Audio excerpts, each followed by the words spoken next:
at patawarin mo kami sa aming mga sala para ng pagpapatawad namin sa nagkakasala sa amin.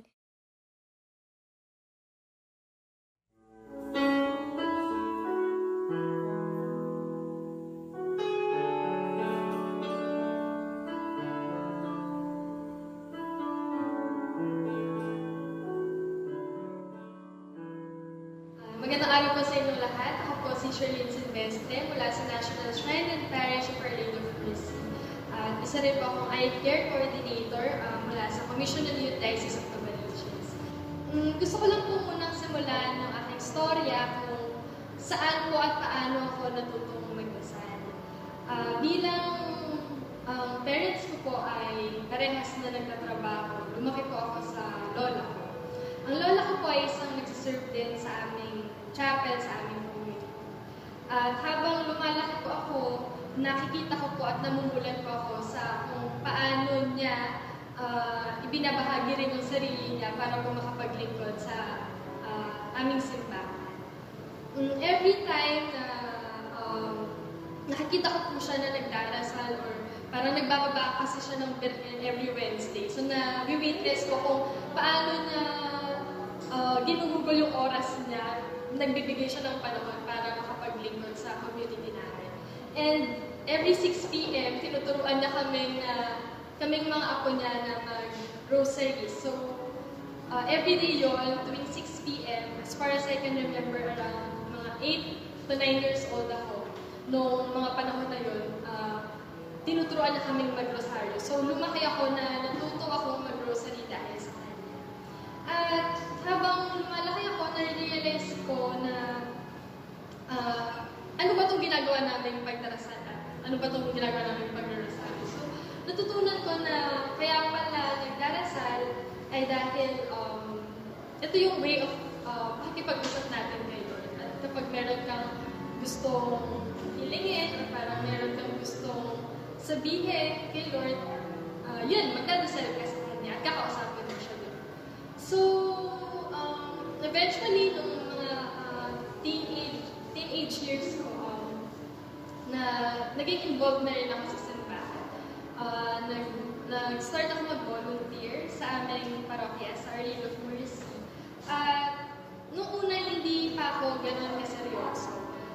Nagkaroon ng invitation sa akin na maging member ng parish youth ministry namin, pero hindi ko siya sineseryoso at ayokong mag-commit sa isang bagay na parang pakiramdam ko wala naman akong alam. So, nag-start lang ako mag-participate and volunteer ganun. Pag may oras lang ako, and very occasionally lang yung mga panahon na yun.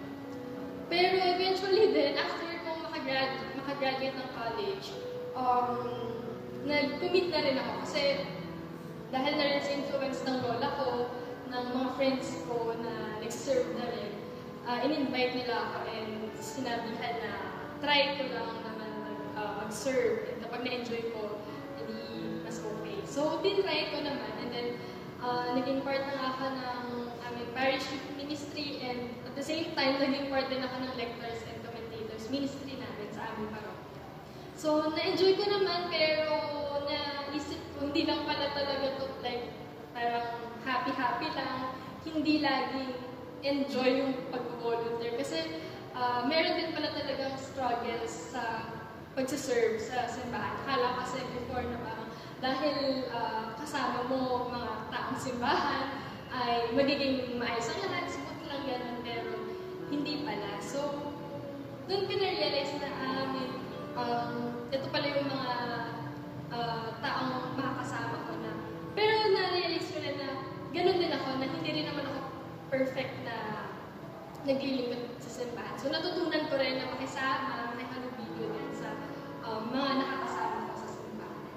So, that was 2017. And then, 2018, nagkaroon ng sakit yung lola ko and wala siya sa amin. Nung mga panahon na yun, parang bumagsak yung mundo ko at ng family ko. Kasi ito yung unang pagkakataon na nawalan kami ng mahal sa buhay na talagang yung kasama namin sa bahay. Alam mong laging nandiyan lang. Pero nung nawala siya,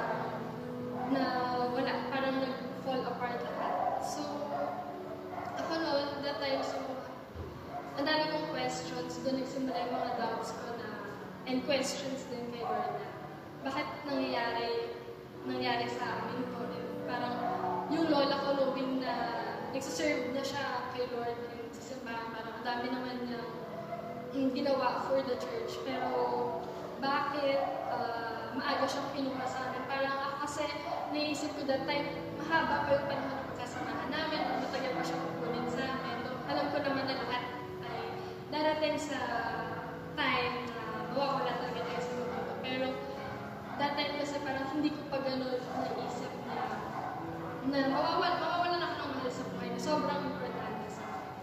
So, for a time na naglaylo ako sa pagsaserve, umalis muna ako sa service kasi parang hindi ko kaya na mag-serve sa kanya and then puro doubts yung isip ko.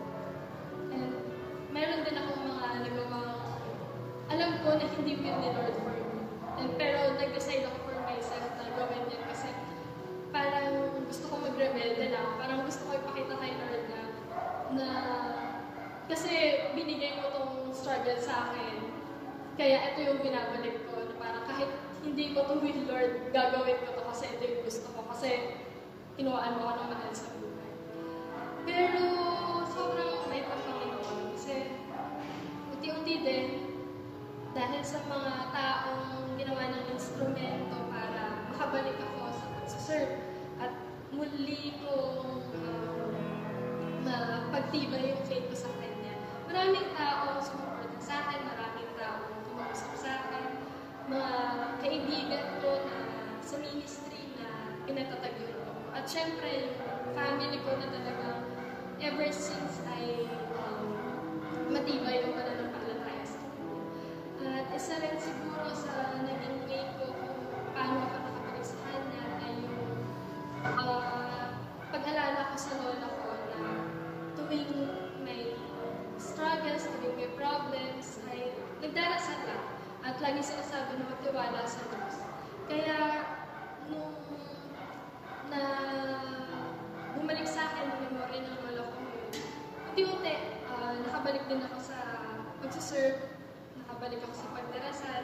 Nagdarasal ko na sana maunawaan ko lahat yung mga nangyayari at mangyayari pa. Dahil alam ko na hindi yun yung unang huling pagkakataon na makakaramdam ako ng hopelessness and ganong klase ng pain. So, nagtuloy ako kahit na wala yung lola ko at sobrang thankful ako na binigyan kami ni Lord, kami ng family ko ng will para magpatuloy sa buhay kahit na pakiramdam namin kulang na yung aming lahat. And then, 2021, another person yung kinuha sa akin na Diyos. This time, yung papa ko naman. So, nagkasakit din siya. And sobrang hirap lang kasi that time, ito yung height ng pandemic. So, parang mahirap kasi ito yung tipo na parang wala kang magawa na kahit gusto mo siyang dalhin sa ospital, gusto mo siyang ipagamot, hindi mo magawa kasi takot ka na baka pag dinala mo siya sa ospital, hindi mo na siya makikita mo. So, isa yun sa pinakamahirap ulit na binigay sa akin ni Lord, sa amin ng family ko. Ito talaga, nagdasal ako ng sobra-sobra, nakiusap ako na, Lord, wag mo nang kunin, parang masyado pang maaga, Lord, na parang inisip ko na nga dinidiktahan ko na yung Diyos na kung kailan or kung anong dapat nang gawin. Pero alam ko na dapat, pero ganun yung nakikiusap ko sa kanya na sana wag muna. Sobrang sakit. Everyday, habang may sakit siya, nagdarasal ako na sana kinabukasan okay na ulit itong lahat. Natatakot din ako na gumising ng mga panahon na yun. Kasi mamaya kinabukasan wala na rin siya. Hindi ko na alam kung ano yung nararamdaman ko at yung family ko. Hindi ko na rin alam kung paano ko susuportahan yung family ko sa mga nangyayari. Dahil yung mga nararamdaman ko na nag-uunahan na rin, hindi na rin alam kung anong mararamdaman. Ganyan. So, ayan ayan, dumating yung time na kinuha na rin siya. Wala naman din kami nagawa. Pakiramdam namin, lahat kami na parang na-lost dun sa nangyari yun, sa pagwala ng papa ko. Pero, and then parang it was 2018 all over again na parang nawalan ako ng gana mag-serve. Lumayo ulit ako sa kay Lord. Parang sabi ko parang ayoko na, parang nakakapagod naman to Lord. Parang hanggang kailan ba, hanggang kailan ko rin makakasama yung family ko. Hindi ko alam kung kailan nakukunin hindi ko alam kung anong mangyayari kinabukasan. So, parang nawalan ako ng faith and nawalan ako ng gana sa pagsiserve and sa pag-pray. Pero sobrang galing lang din kasi ganun ulit yung ginawa niya na yung family ko, yung mom ko, siya yung nag-urge sa akin na magdasal ka lang, bumalik ka sa pagsaserve, huwag kang mawalan ng pag-asa, huwag kang mawalan ng faith. Kasi si Lord lang ang kakapitan natin. And kahit na gano'n, parang nag-aagaw sa akin yung pagdududa sa Kanya at yung kagustuhan na rin na bumalik.